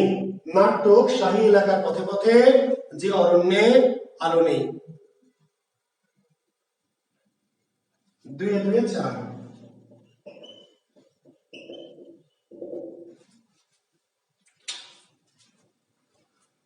2002 সালে তিনি মৃত্যুবরণ করেছেন। আচ্ছা, আর দুজন লেখক আমি বলে দিব, পড়ে নেবেন। ঈদের ছুটি শনিবারে পড়িয়ে দেব, শনিবারে পরীক্ষা নেব। বলে রাখি, আজকে যে পরীক্ষাটি নেওয়ার কথা ছিল এটি নিচ্ছি না। শনিবারে ঈদের আগে শেষ পড়া। জি, শনিবারে ঈদের আগে শেষ পড়া, শনিবারে ঈদের আগে শেষ পড়া পড়াবো, পড়িয়ে পরীক্ষাটা নিব, নিয়ে ছুটি। আমি আবার বলছি, পরীক্ষা বুধবারে যেটা নিতে চেয়েছিলাম, যেটা একদিন গ্যাপ পড়ে গেছে, যেটা বুধবারে নিচ্ছি না। আগামী শনিবারে পরীক্ষা নিব। কোনগুলি? যেগুলো আমি আগে বলে দিয়েছি আপনাদের। পরীক্ষাটা যেটা নেওয়ার কথা ছিল আজকে শনিবারে নিব, 11টায় পরীক্ষা। আর শনিবারে আমি আরো কিছু লেখক ধরে পড়াবো আপনাদের, পড়িয়ে শনিবার পড়িয়ে ছুটি দিব। আর আপনাদের দুইজন লেখকের একটু বলে দিই, আপনারা একটু পড়বেন। একজন রাজিয়া খান আর একজন রাজিয়া খাতুন চৌধুরানী। আমি বলে দিচ্ছি, মহিলা সাহিত্যিক রাজিয়া খান, আর একজন হলো রাজিয়া খাতুন চৌধুরানী। জি, আপনারা একটু দেখে নিন, খুব বিখ্যাত না, বাট একটু নাম টামগুলো দেখবেন। রাজিয়া খান, ঠিক আছে। আরেকজন হচ্ছে রাবেয়া খাতুন। জি, এই তিনজন লেখক আপনার নিজ দায়িত্বে একটু দেখবেন। বিশেষ কিছু না, জন্ম মৃত্যু সালটা আর বিশেষ কিছু গ্রন্থ। জি, তাহলে 3জন, আমি কয়েকজন লেখক পড়িয়ে দিলাম, আসলে 4জন লেখক অতি গুরুত্ব দিয়ে পড়বেন, 4জন লেখক অতি গুরুত্ব দিয়ে পড়বেন। আমি আবার বলছি, বেগম রোকেয়া, সুফিয়া কামাল, পড়বেন হচ্ছে সেলিনা হোসেন, স্বর্ণকুমারী দেবী। তার পাশাপাশি যেহেতু বর্তমানে মুক্তিযুদ্ধ বিষয়টা গুরুত্বপূর্ণ, ফলে জাহানারা ইমাম এবং নীলিম ইব্রাহিম পড়বেন। আর বাইরের যে কবিগুলি আমি বলে দিলাম, এগুলো একটু দেখে নেবেন। রাজিয়া খান, রাজিয়া খাতুন চৌধুরানী, রাবিয়া খাতুন একটু দেখবেন। তো মহিলা সাহিত্যিক নিয়ে আমি আর আলোচনা বাড়াবো না। এরপরে হয়তো আমাদের আরো কিছু গুরুত্বপূর্ণ পুরুষ সাহিত্যিক আছে, মানিক বন্দ্যোপাধ্যায়, তারাশঙ্কর বন্দ্যোপাধ্যায়, বিভূতিভূষণ বন্দ্যোপাধ্যায়, তাই না, এরকম কিছু। আর যারা আমরা সমসাময়িক লেখক বলছি, জি, আমাদের নির্মলেন্দু গুণ, তারপরে হচ্ছে আমাদের সেলিম উদ্দিন ইত্যাদি ইত্যাদি, জাফর ইকবাল, হুমায়ুন আহমেদ, জি, এরকম আমি আর দু একটা আলোচনা করব 2-3টা দিন। তো যাই হোক, আগামী, আবার বলছি শেষ কথা, আগামী শনিবার আমি কিছু লেখক আর একটু আলোচনা করব করে শনিবার 11টায় যে পরীক্ষাটি হওয়ার কথা ছিল সেটি নিব। শনিবার আমাদের ঈদের আগে শেষ। আর ঈদের পরে কবে ক্লাস, ইনশাল্লাহ গ্রুপে নোটিশ দিয়ে দিব, গ্রুপে হোক, জি, গ্রুপে নোটিশ দিয়ে দিব। ওকে। আর ব্যাকরণ, এই যে মাহাদি একটা মিস কল পার্টি পাওয়া গেছে, মাহাদি হাসান, ব্যাকরণ কোর্স ঈদের পরে, গ্রামার কোর্সের আপডেট ঈদের মধ্যেও পেতে পারো, গ্রুপে একটু চোখ মুখ রেখো। জুয়েল কিবরিয়া বিশেষ প্রস্তুতি, এই গ্রুপে চোখ রাখতে পারো, জাকির বিসিএস এ চোখ রাখতে পারো, অথবা আমাদের এই সাহিত্য কোর্সের গ্রুপে চোখ রাখতে পারো। ঈদের মধ্যে আমি হয়তো নোটিশটা, দরকার হবে না মনে হয়, মহাশ্বেতা দেবী, আশাপূর্ণা দেবী, তারপরে আমাদের আরো একজন ওই যে ইয়ের যে লেখিকা আছেন একজন মেম সাহেব নাকি একটু উপন্যাস লিখেছেন, তো দরকার হবে না। মহাশ্বেতা দেবী, অন্য আশাপূর্ণা দেবী একেবারেই দরকার নেই। মহাশ্বেতা দেবীর 2-একটা গ্রন্থের নাম মনে রাখলে রাখতেও পারো, তবে খুব একটা আমার মনে হয় না যে লাগবে। আমাদের এদেশে লাগবে না অনন্যা, কারণ তোমার ওখানে লাগবে। অনন্যা, তোমার জন্য বলছি, তোমার ওখানে মহাশ্বেতা দেবী, আশাপূর্ণা দেবী তোমার ওখানে লাগবে, আমাদের এই বঙ্গে লাগবে না, সাধারণত লাগে না, আসে না। ওকে, তো ঠিক আছে। হ্যাঁ, এক্সাম, পরীক্ষার পরেও, পড়ার পরেও কিন্তু এক্সাম হবে, পড়ার পরেও এক্সাম হবে, রিভিশন টেস্ট হবে, মডেল টেস্ট। আমি বলে রাখি একটি কথা, যে আমাদের পড়া তখন শেষ হয়ে যাবে, তাহলে আমার সাথে কি যোগাযোগ আপনাদের শেষ না ভাই, পড়ানো শেষের পরেও আপনাদের আমি কিছু রিভিশন টেস্ট নিব, 2-একটা মডেল টেস্ট নিব, জি। কাজে পরীক্ষা নিয়ে টেনশন করবেন না, পড়ার পরেও কয়েকটা পরীক্ষা আলাদা করে নিব। ধন্যবাদ, শুভকামনা, আল্লাহ হাফেজ, শুভরাত্রি।